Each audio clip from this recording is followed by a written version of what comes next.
All right, what's up? Welcome in GC Live Friday episode of the show. Hope y'all are doing well. Blame me for the lateness. Was enjoying a wonderful lunch with a couple of friends, and then also got home and my internet is out. So we Fun. are, rolling with the personal hotspot. Hopefully it hangs in there. The beauty of technology is you can actually get away with that for the most part these days. There was a time when it would not be possible, but hope y'all are doing great. Hope y'all are having a great Friday. Hope y'all are starting a great weekend. Beautiful weather here in Columbia, South Carolina. Chris, as we get ready for Gamecocks versus Gamecocks,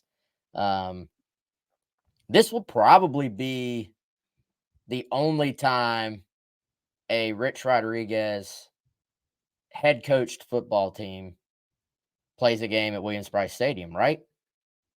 Ooh, I see what you did there, Wes. Because there was obviously at least a chance that there could have been a lot of them played back in the day as he was in the mix for the head coaching job in December of 2015. That seems like, I was going to say it seems like almost 10 years ago, and it was almost 10 years ago, in fact. But yeah, probably so, man. I know you were talking about on the Gamecock Central Takeover Hour on 107.5 yesterday when we were out at Steel Hands about how, Rich Rod, he kind of has an interesting demeanor about him now because he is kind of on the back half of his career. He's in his 60s, and obviously guys can coach a lot longer, but isn't it kind of hard to see him being, I don't know, the Auburn coach or something one day? Like, it seems like those days of him being in the mix for these big time jobs are probably done, but he's still a really good football coach, right? Gets to Jacksonville State last season, was year one for him there. He's tasked with kind of shepherding them from the FCS to the FBS transition. They're in the Sun Belt now. Unless you look up and they're a 7-2 team. They're a good team. His system is tough to defend. That, like I said, 2 losses and both to quality teams, right? They lost at Coastal, and then they played a Liberty team who is also quite good, undefeated, in fact. And those are their lone 2 losses of the year. They've been pretty impressive at their level. And even though you are looking at a G5 versus P5 matchup, nonetheless, a challenge for this Gamecocks team, the South Carolina Gamecocks team. Yeah, this, by the way, before we get any further, this show presented, as always, by our buddy Clint Hammond of Movement Mortgage, clinthammond.com, 803-771-6933. Clint, a great Gamecock and also a great mortgage dude. He's a mortgage broker here in Columbia, South Carolina, but he can help you regardless of where you are in the great state of South Carolina. Obviously, rates aren't in a great place right now, but guess what? You got some options out there. There's some various things you can do to try to put yourself in a better position to buy a home. Clint will walk you through what any and all of those mechanisms may be for you. Speaking of mechanisms, a little logistics thing here, by the way, I'm just going to warn y'all. I do have a video from a guest that covers Jacksonville State. We once again are borrowing them from 107.5. Like I said, my internet was out. I got onto the show here late. It may at some point awkwardly pop up as I'm trying. There's a certain way I have to load it in. So I'm just warning everybody. There may be a moment where it pops up before we're ready for it. And if that happens, just bear with us. I'm going to warn you. And then we will go on to the full video once we set it up a little bit later on. So just fair warning there. Like to just keep it real, keep it honest here with y'all. So Chris, as we dive into this game, and, maybe in some ways, more importantly, dive into some storylines for South Carolina specifically in this game. How about the news from yesterday? Call-in show with Shane Beamer. Gamecocks are getting Case and Henry back. Gamecocks are getting Vershawn Lee back. And even just the way Beamer said it, the phrasing there, it wasn't, hey, Vershawn Lee is available. Case and Henry is available. Yeah. Hey, or the dreaded, oh, those guys practiced, which you have to kind of parse. All right. They did some things. They did some stuff. They were there. Kind of have to parse it. It was, they will play.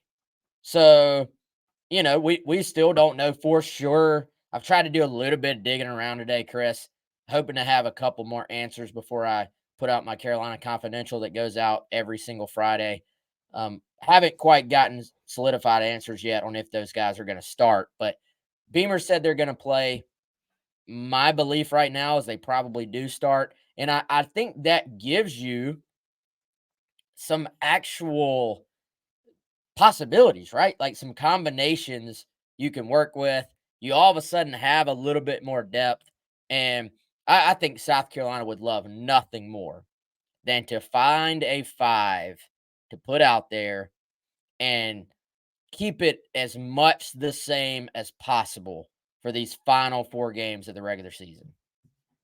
Yeah, absolutely. And the interesting thing was is there's still more to go in terms of the health of this O line. Like Trey Jones has as you have said, dreaded high ankle sprain, and normally those are dreadful, especially for an offensive lineman, a defensive lineman. Right, these big guys a little tougher sometimes. We'll see how he heals up. We'll see when he can return, if he can return.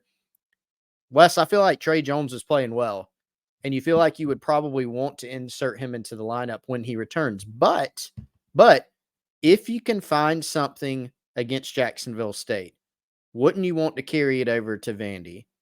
And if you carry it over to Vandy and it works out, wouldn't you want to carry it over to Kentucky and then to Clemson? Probably so. I am fascinated by a few different things. And man, I'll say this again, never, ever envisioned we would talk about O-line as much as we have this season.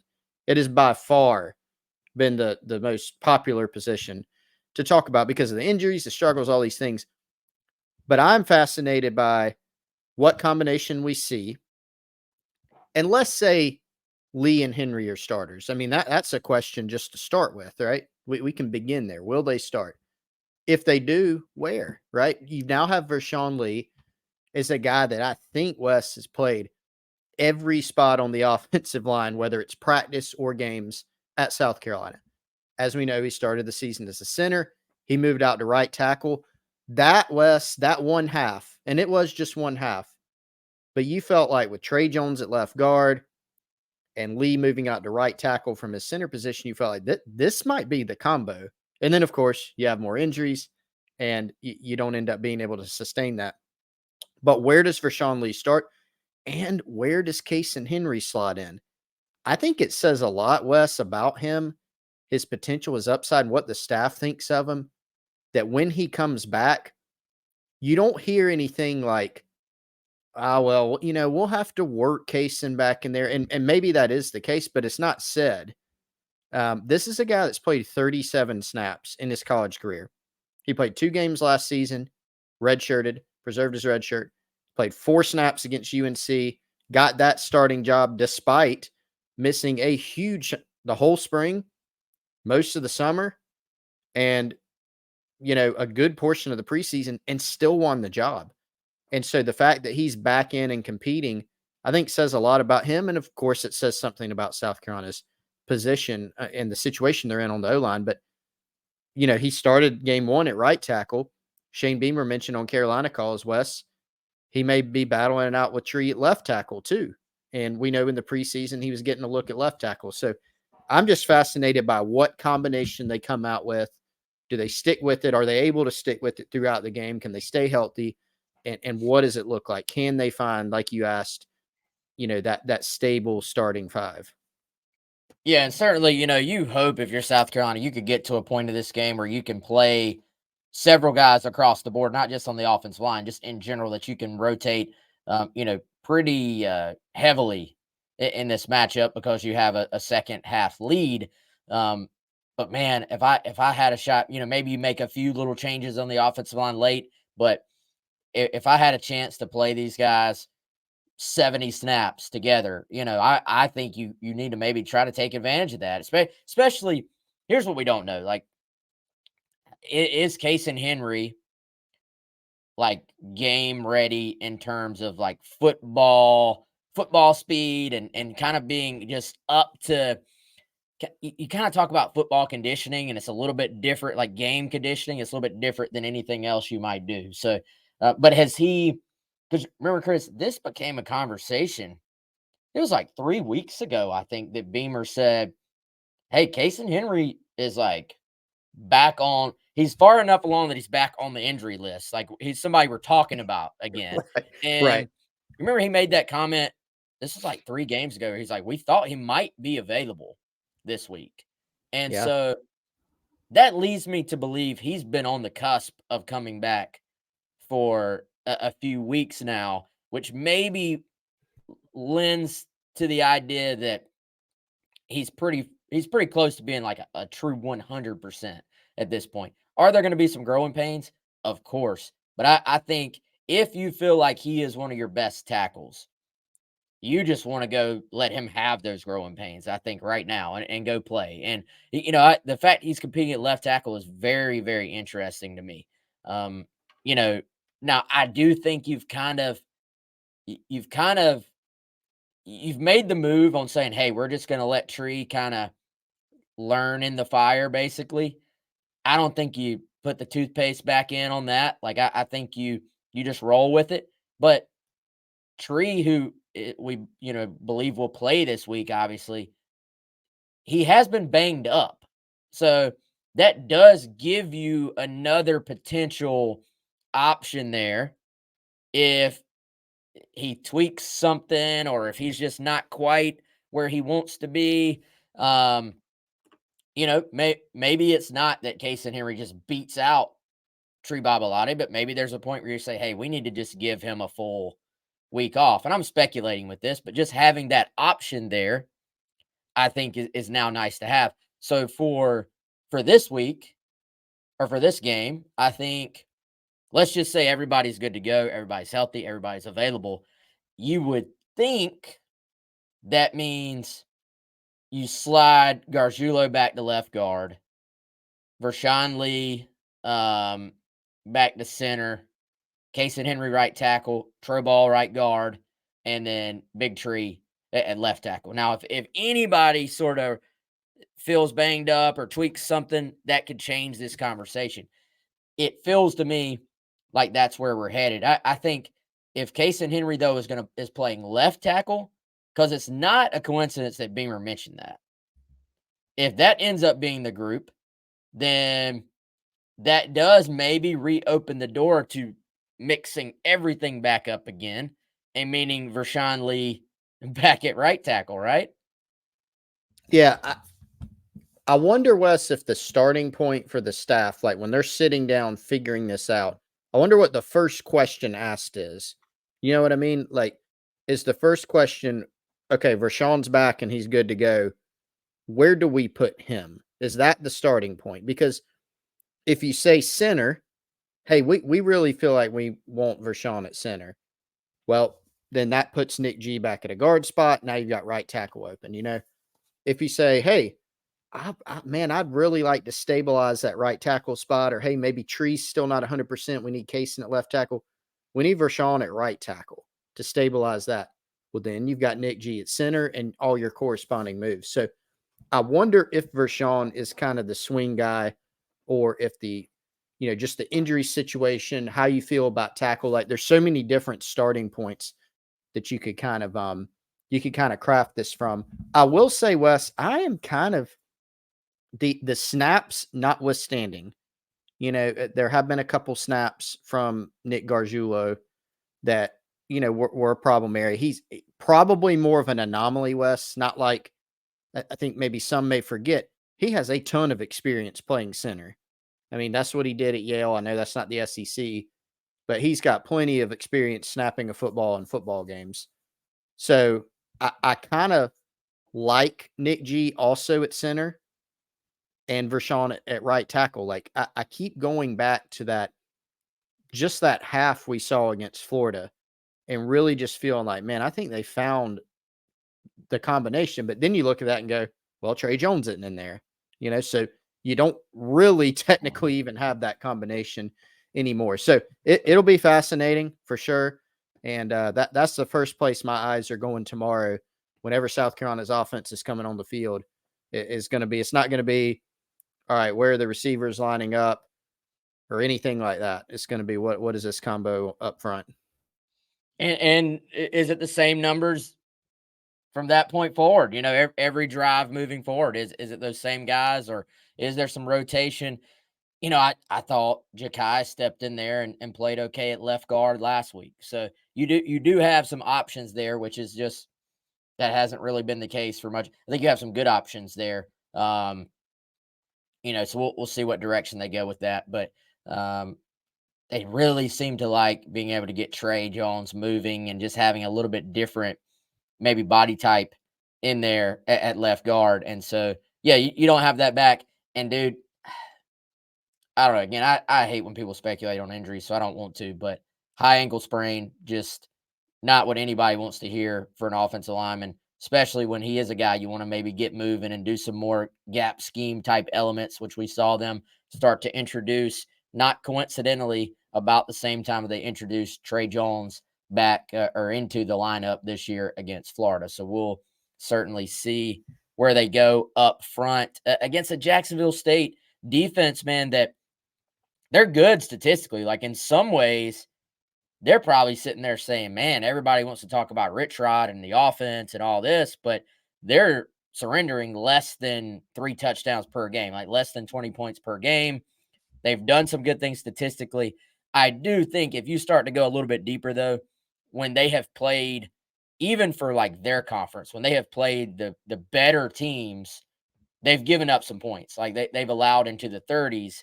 I think it sets up pretty well for South Carolina to put up some points tomorrow afternoon, because it's easy to forget at home, which not coincidentally has been when they have faced defensive fronts that they've been able to block. The offensive numbers have been very, very good. And so some of that you can say home versus road, like literally the fact they're at home versus on the road. Some of that is just a matchup thing, I think. And for this week, though, once again, it's just worked out that way. I think you kind of like their matchup, regardless of the combination. You feel a little bit better about them winning that battle against Jacksonville State up front. And then I think that sets you up to possibly have a big day on the ground and through the air, I think, honestly. Yeah, I mean, Wes, you look at to go back to the Jacksonville State defense. I mean, they gave up 28 points to Sam Houston State, who is defeated this season. They are 0-8, ninth in Conference USA. And I do think a couple of those came off of turnovers for Sam Houston State. A couple of those touchdowns were on shorter fields. And you're talking about complementary football. Zion Webb, I believe, didn't play at all in that game. He's been a big difference for them. Zion Webb at quarterback. They've got Smothers, who is a little bit better of a thrower, can also run the football, run that zone read. But Zion Webb, the past 2 weeks, Wes, I think has gone over 100 yards rushing, and so he can really run the football. So you think about it with complementary football, but just looking at Jacksonville State's defense, you're right. I mean, this is, and Rich Rodriguez said it, and I don't think it's any sort of like mind-boggling or surprising thing that he said, but he said, this is the most talented team we'll have played since I've been here in a couple years. And you look up and down their schedule, and it's the only SEC team, one of the only major teams that Jacksonville State's played. So that's not a surprise. But, they gave up 31 points to Liberty. They gave up 30 to Coastal. You look at that Sam Houston game, Middle Tennessee, they won 45-30. So they had a great offensive day, but they gave up 30 points. So they've gotten themselves into a couple games that the other team made it a higher scoring game on their side. And you feel like at home, man, South Carolina scored 37 points in the last 2 games, Mississippi State and Florida. You feel like they could probably get there again in this one. Yeah, I think, man, so much of football, we talk about this a lot, that football comes down to matchups and individual matchups, or, this group versus that group matchups. I think it also a lot of times comes down to, and this is maybe an offshoot of this same concept, but comes down to game flow and kind of which team is capable of forcing the other one from doing what they really want to do, what they're comfortable doing, what their identity is. And look at this Jacksonville State. Let's just take the win over FIU this past week, a team that is 4-5 but is 1-5 within their conference. This is a 41-16 win for Jacksonville State, and dude, they completed 9 passes in this game. They were 9 for 19. They passed for 105 yards in the game, with Zion Webb throwing all 19 of those. But you go to the other side, 55 carries for 265 yards in this game. And a huge portion of that, like you said, is Zion Webb, 20 carries for 125 yards and 2 touchdowns. So they're not going to be shy about running him, I think, is a key thing to point out. So many teams, even ones, don't you feel like, dude, even teams that do run their quarterback and do have that aspect and firmly have that as part of their identity, they're still a little bit like, hey, we're going to run this guy when we have to. We're going to pick our spots. We're going to try not to get him hit. We're not going to run him like a running back in terms of he's getting hit 20 times per game. Jacksonville State, they got no qualms about saying, we will run our dude 20 times, 25 times, whatever it takes. We're running our quarterback. And this is maybe not the best way to look at it, but I got to think the fact they have 2 quarterbacks, they're kind of like, we're okay taking this approach that gets your quarterback dinged up from time to time, honestly.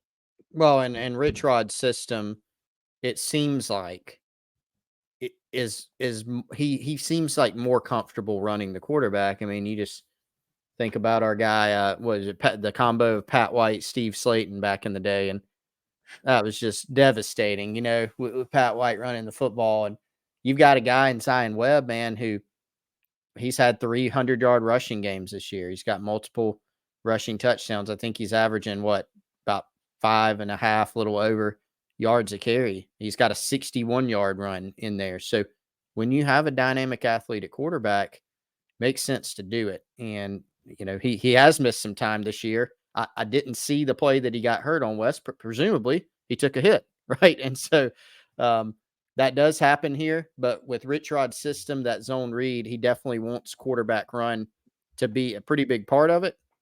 And they're definitely not scared to do it. So, quick trivia question, and Okay. we'll leave this up to the chat here, and I'll tell y'all here in a minute. Don't look it up, like honor system. Don't look it up.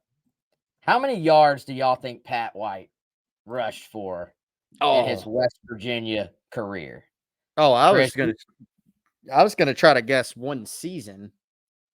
career is just think about it and tell me what number popped to mind here in a second, Chris. But Okay. Pat White as a runner, and then Steve Slayton, I think he was a 3rd-round pick too.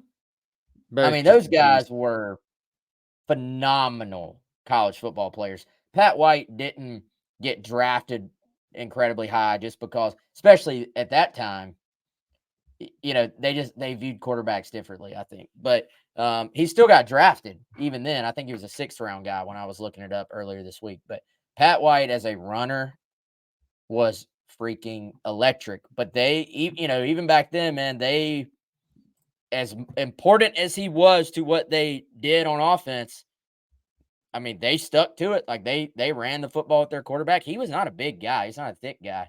But just kind of tells you a little bit about, I'm sure the scheme is a little bit different, right? But that tells you their mindset really has not changed a whole lot. And that was like 20 years ago. Yeah. It was a while back. Do I get to try to answer the trivia question? Did he play 4 years, Wes? All right, Do I get that? I'll give you that. Okay, And I I'll do give need everybody in the chat. Everybody's being shy for some reason. some type of hint. He played 4 full seasons at West Virginia. And and it was not a freshman year where he played in 4 games, he played in 3. He played a full true freshman year at West Virginia. Okay. So this is kind of old school a little bit. Like, how you go back and look at some old college numbers, and it's like, well, they stayed 4 years back then. Right. 5,200. See, this is what I didn't want to happen. Alex guessed 5,000 plus. Chris is guessing. It really downplays the actual number when y'all go that high on it. But 4,480 rushing yards. I mean, that's still incredibly impressive. I mean, he was so good that I was like giving him extra credit because, like, if you would have said, no, Chris, you're dumb, it's more than that, I would have been like, oh, okay. Like, that makes sense. I was trying to like get, okay, maybe he had like 1,800 rushing yards one season for a quarterback. What was his highest total in 1 year? So he rushed for 47 total touchdowns. And his highest, the crazy thing is how consistent he was. Mm-hmm. As a freshman, 952 yards rushing. Sophomore, 1,219. Junior, this was his biggest year, 1,335 yards rushing. And then 974 as a senior. Mm-hmm. So basically, my man was 50 yards in his freshman year and 26 yards in his senior year of basically having 1,000-yard rushing season every single year in college from the quarterback position, which is That's nuts. ridiculous. Hey, not to even mention, guys, that he threw for over 6,000 yards and 56 touchdowns. Yeah. He could do it So all. I know That was a we're fun way offense. off the rails here, but I think we had to take a moment. That was a fun time in college football. That was that team was so fun to watch. But South Carolina does not want to. Fans now have no interest in watching Rich Rodriguez do that with the team that they're playing against. You do it with West Virginia, good memories. Don't want them to create any more this season. Not that Pat White and Steve Slayton are out there by any means, but they have some capable dudes for sure. Well, I was just saying, your goal Saturday should be that you don't walk away thinking that Zion Webb looked like Pat White, and you don't walk away thinking that who are these other guys? Ron Wiggins, Malik Jackson, Anwar Lewis.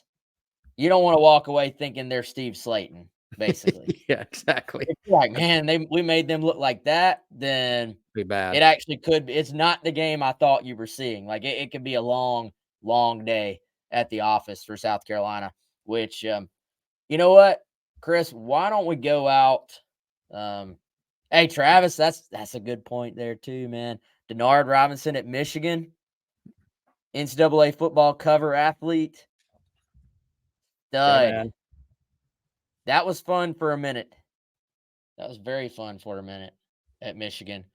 Tell you what, actually, let's tell everybody about our friends at Liberty Tax here for a moment, and then we're going to go out and give you this interview. 803-462-5576. Believe it or not, tax time is right around the corner, and our friends at Liberty Tax, with their 3 convenient locations in the Columbia area, they want to help you cure your taxiety. You may be a little bit worried about what your tax return is going to look like, or are you getting enough money back, or do you owe money to the IRS? They're going to walk you through this entire process and, again, overcome that taxiety. 803-462-5576. My man Larry over at Liberty Tax, huge Gamecock fan as well. So if you're a Gamecock who wants to support another Gamecock while also getting great service, hit up Liberty Tax. So, Chris, we went the cheating route here again with our guest. Yep. Not the Michigan alleged cheating route. This is there are not any actual rules against this, and we have permission. So this week, finding a Jacksonville State guest would have been kind of tough anyway. But our guy Tyler Head at 107.5 host every morning, also hosts GC Takeover with us. He spoke to Maxwell Donaldson, who actually is Jacksonville State beat writer with the Gadsden Times. So we've got that interview here. We're going to play that. We're going to all learn a little bit more about Jacksonville State together, and then we'll talk about it. We'll close out the show, and we'll go from there. So, like I said, here's Tyler Head with Maxwell Donaldson from the Gadsden Times. Jacksonville State. Joining me now to discuss the other Gamecocks from the Gadsden Times, Maxwell Donaldson. Maxwell, first of all, thank you so much for taking a little bit of your time this morning. I was made aware yesterday, I believe this is the first ever matchup, at least in Division I football, of two teams with the nickname Gamecocks. Do you know anything about that, or are you aware of any other matchups that have happened between teams with that name? I don't think so either. Well, I guess first of all, thanks for having me on. But I think if this is the first time Jacksonville State and South Carolina has played, I do my full research usually later in the week, so I don't know if that's correct. But yeah, I think if this... It could be information to change your life forever. Or the Something You Should Know podcast could just be something interesting. Herb Cohen is one of the all-time legendary great sales trainers and negotiators. And he has some advice that will help. Looking at this Jacksonville State team this season, currently sitting at 7-2, losses to two pretty good programs in Coastal Carolina and Liberty. What's your assessment of what you've seen so far this season from the other Gamecocks? I think they're a team that's been trying to find their offense as the season has gone on. Early on, it was Zion Webb was the opening game starter, but then they kind of played Logan Smothers, who's a Nebraska transfer. For the last few games, it's been Webb mostly, other than a game where he was injured. And then Smothers got injured, so they had a third-string quarterback in. It's been Webb, and I think he's found his groove as of late. So I think this is a team that's been improving on offense each week, and that defense has been something that is gonna keep them in games all season. It's been very consistent and very high level. Talking about that little bit of controversy between Zion Webb and Logan Smothers at quarterback, what was the biggest reason for that coming into the season? Why was Coach Rich Rodriguez not able to really commit to one or the other when the season started? I don't know if it was a quarterback conversation, like the true sense of it. He always said they had two quarterbacks that were capable of starting, and they were willing to start both of them depending on who had the hot hand. Or he never officially said it, but I'm sure matchups came into play sometimes. But it never really seemed like there was an actual, like, they were trying to find a pecking order. It was like, who can win us that, the Liberty game or the Coastal Carolina game. It was like, who can win us that game? This kind of, I feel like, how they were going through that. And obviously the Jacksonville State offense, very run-heavy, and we know Rich Rodriguez, one of the innovators of the RPO, and both Zion Webb and Logan Smothers very good at doing that. What is the true difference between these two guys when they're on the field? I think Smothers can throw the ball a little better, especially on the deep passes. He has a little more touch. I think it's maybe coming from Nebraska where there was more throwing. They were asked to throw it deep more often. But Smothers has a better touch on the deep ball, but Webb is a threat when he gets out in the open field. I think last week there was a couple ones where he would just run up the middle, break a tackle, and then he was gone for 60 yards or whatever it was. So I think Webb is an amazing open field runner who almost kind of runs like a running back out there at times. Outside of the quarterbacks, Malik Jackson leading the way for the team with 615 yards on the ground at the running back spot with 4 touchdowns. Why is this offense as a whole, they are 8th in the nation, by the way, in rushing yards per game. Why is this offense as a whole so hard to slow down when it comes to running the ball? Because they're a team that likes to run the ball, but they'll do it. They'll snap the ball 2 seconds into the snap clock.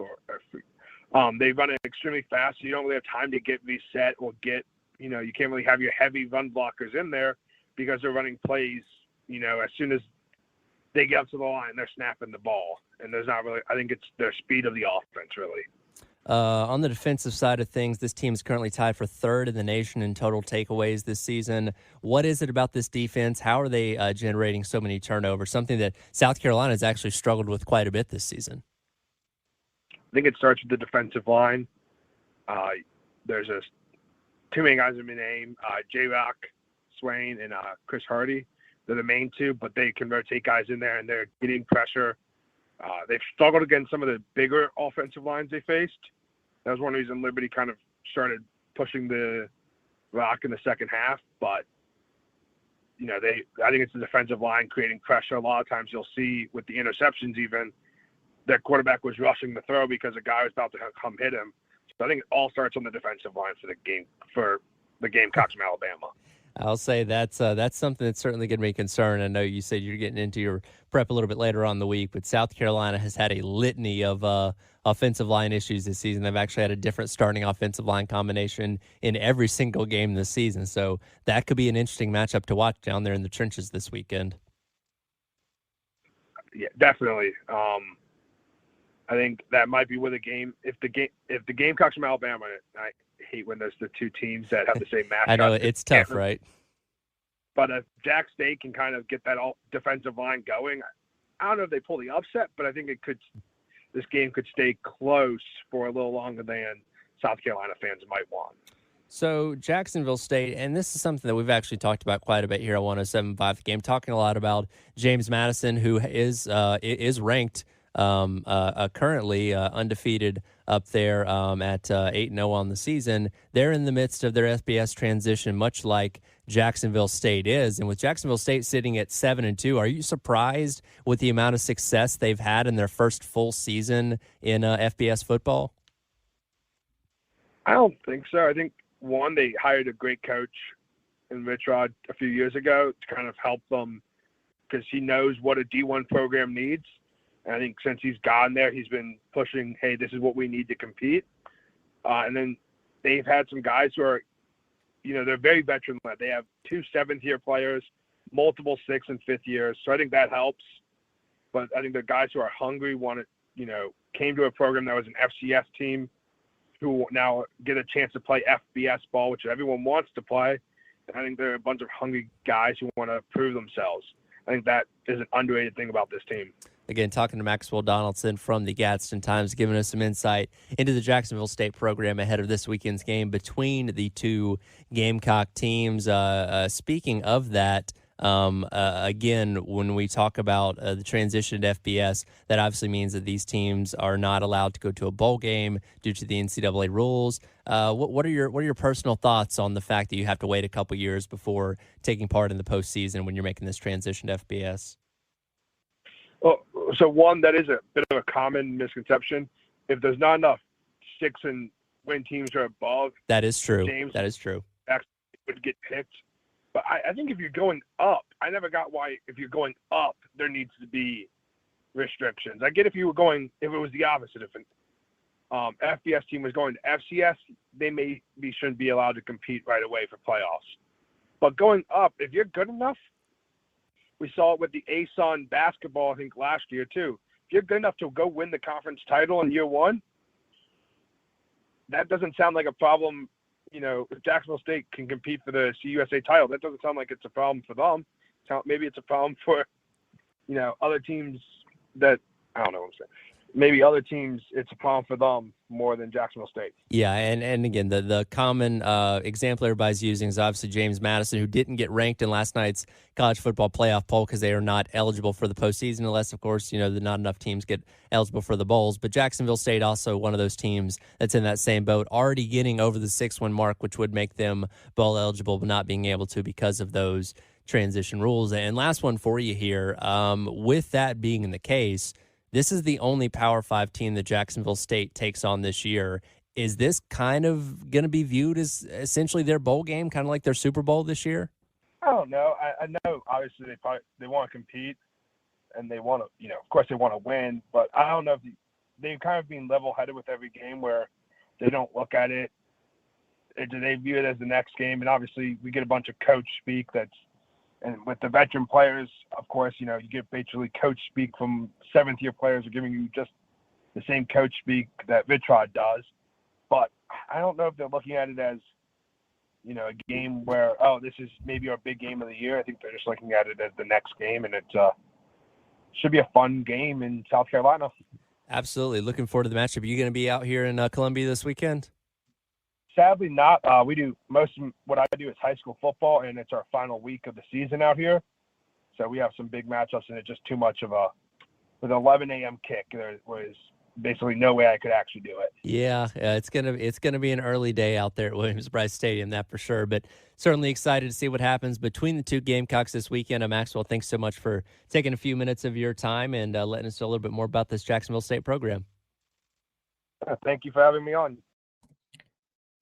All right, that was Maxwell Donison, Gadsden Times. I have no idea what that ad was that started auto playing at the beginning, so apologize for that. But so one thing about this caught my eye in terms of matchup and something to watch on Saturday or tomorrow afternoon. And Chris, that was when he said that Liberty and sort of some of the bigger offensive lines that they have faced have kind of neutralized Jacksonville State's defensive line. And that wasn't his word, but that was sort of what he was saying, that, Liberty kind of leaned on them in the second half and ran the football and had some success. And then I combine that with what Rich Rod said, where he was like, look, we've got to get them, talking about South Carolina. We got to get South Carolina in some third down situations because we're athletic on defense and maybe not the biggest on defense. So I think this is probably one of those games. We've seen it over the years where South Carolina plays an opponent that they're a little bit bigger than, they kind of just outman them a little bit. And you see that defense on the other side just kind of get super aggressive and try to slant their fronts, try to run a bunch of what you would call games up front, stunts up front. And what it leads to is some plays where you just get blown up in the backfield because they just shoot a gap on you. But then it also leads to Mario Anderson 40 yards here, 20 yards there, basically. And it's kind of a big hit or miss type approach.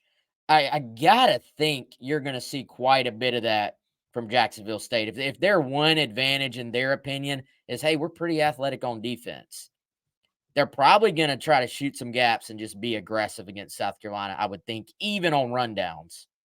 Yeah, and I think that was actually, Wes, the number one thing that stood out to me. That was a great interview, but that was kind of what I mentally jotted down too, was, for South Carolina, your biggest advantage in this game, and this is generally too, right? When you look at FCS versus FBS, you look at G5 versus P5, it is on the line of scrimmage. That's not to say that everybody at the group of five level has like skill guys and quarterbacks that are the same as the Power Five. That's not what I'm saying.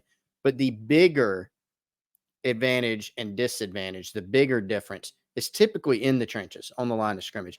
So if you're South Carolina, you have to make that matter, right? You need your defensive line to be disruptive, right? And allow your backers to make plays, allow the secondary to make plays. You got to affect the quarterback. If you're South Carolina offensively, Spencer Rattler's got to have a clean pocket. You've got to have room to run. And if you do notice that Jacksonville State is, devoting a lot of guys up front, slanting their front, run blitzing, all these different things, you're going to have to be able to execute some of the basics, right? So I would think, Wes, Jacksonville State, if I had to guess, they're probably going to say, hey, we're going to give South Carolina some one-on-one opportunities. We'll leave our DBs out on an island because we need to devote more guys up front to try to defeat that bigger offensive line. And so using their athleticism, South Carolina might have to say, hey, we're going to throw a receiver screen here, because they're trying to heat us up.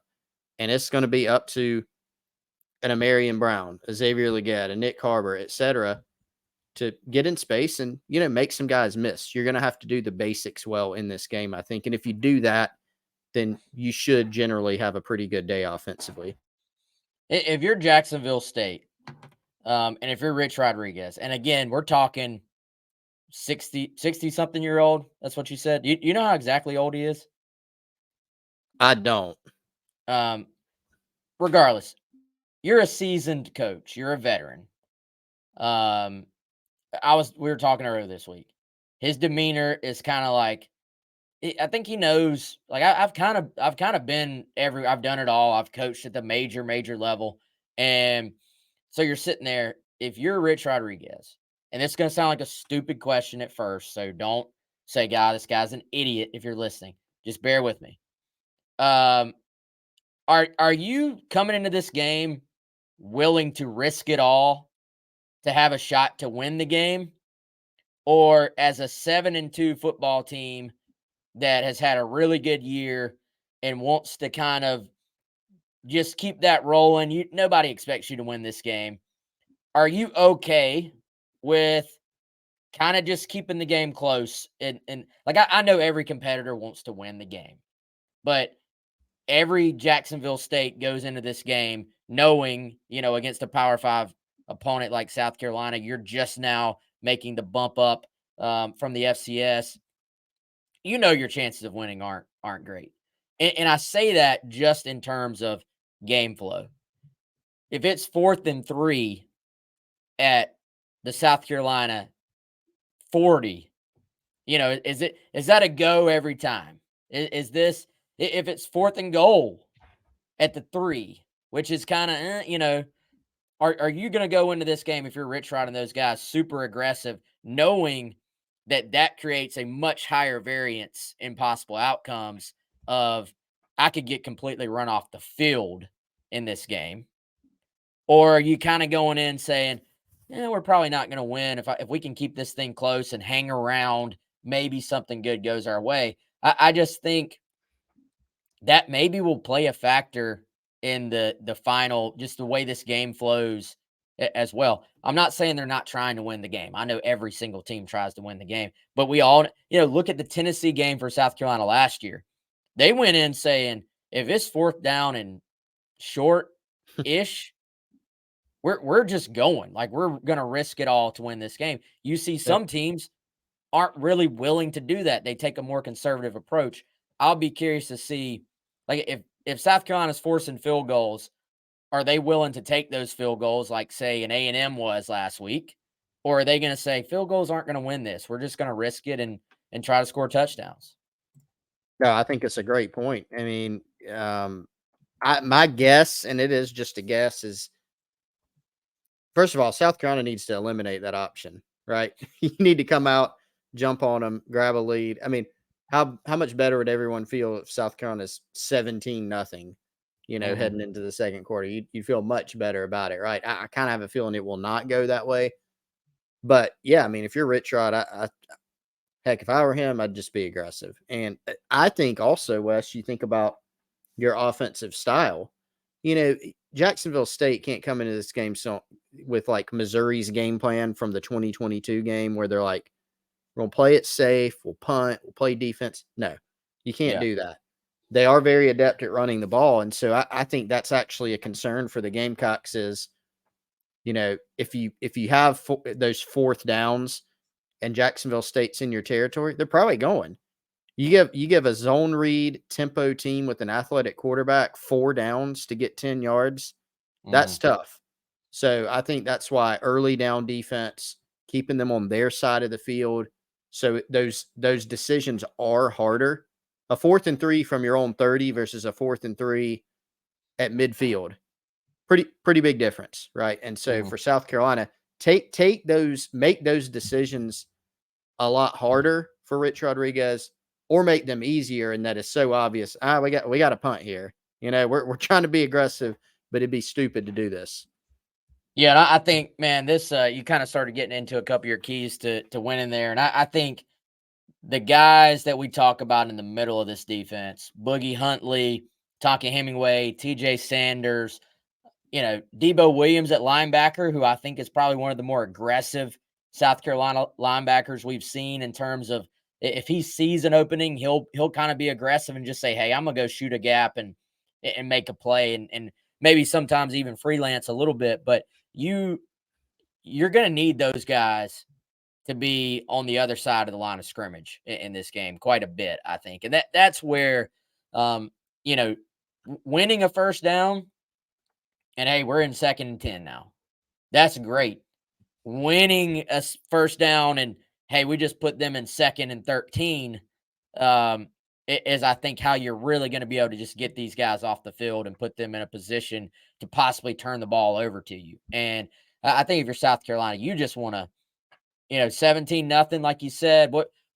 that would be the pipe dream. You want to just overwhelm these guys early on to where it gets them out of what they want to do on offense, or to where you just overwhelm them to the extent that they do almost go into a, hey guys, if we keep going hurry up and lining up and going 3 and out, then we're going to get beat by 70. And you almost take that out of their toolbox.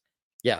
Like there's a time, like we've all seen hurry up teams, like the backside of being a hurry up team is you better be staying on the field a little bit. Like you better be making some first downs.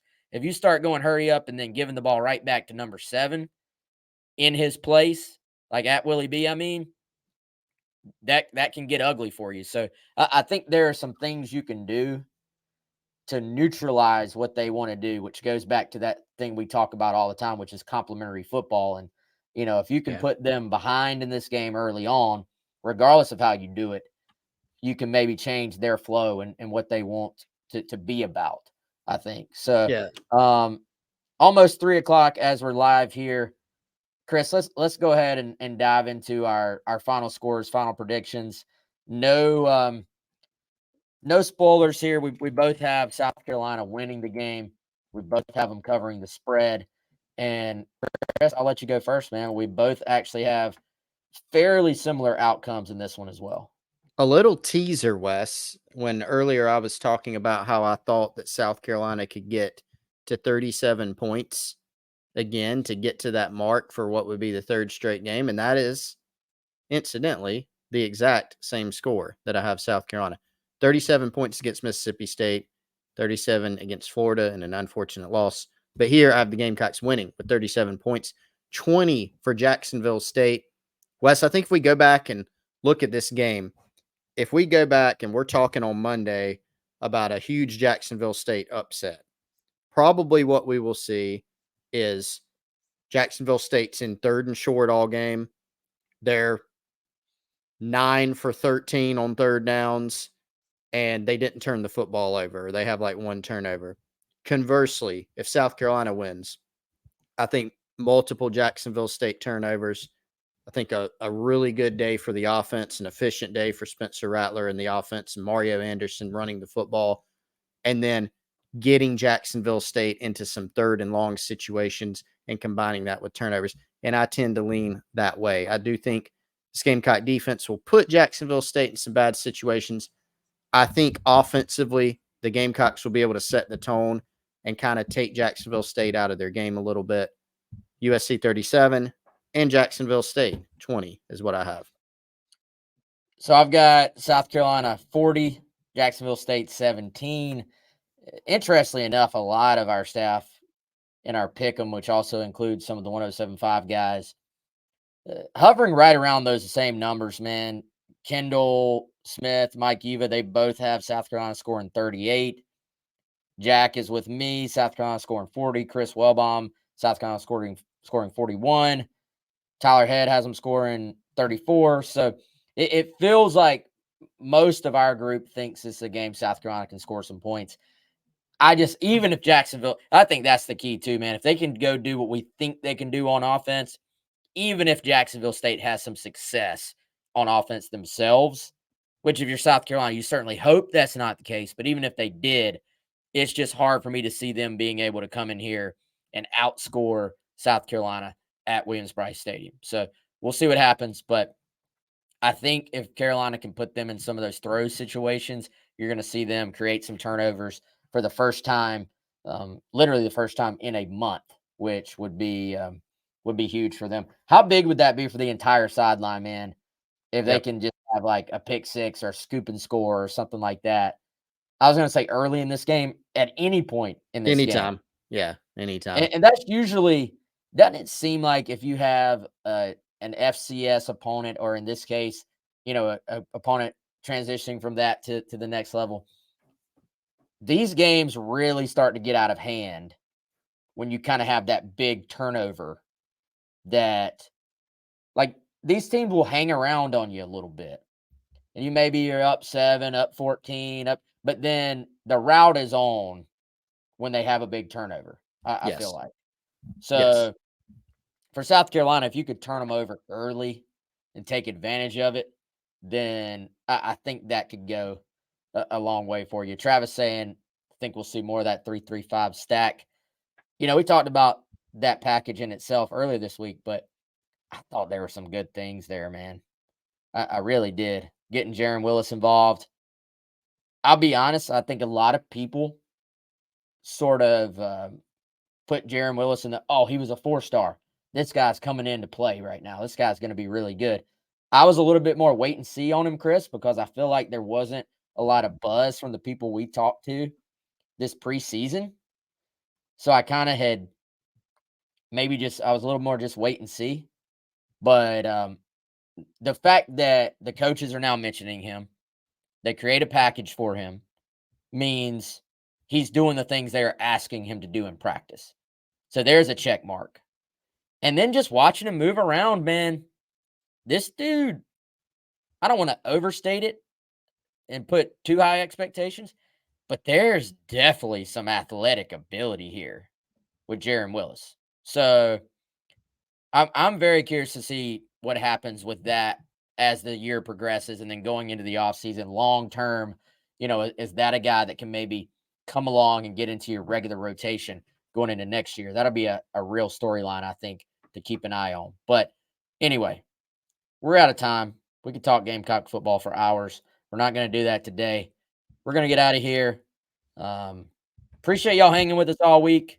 Appreciate the diehards who are hanging in there. Numbers a little bit down this week. I think people are, Chris, they're feeling it a little bit. They're feeling the losses. But if you're going to go 4 for 4, it very clearly has got to start with a dub this week for South Carolina. So we'll see what that looks like, and we'll be here to talk about it, of course, on Monday, and we'll have complete coverage on Gamecock Central throughout the weekend.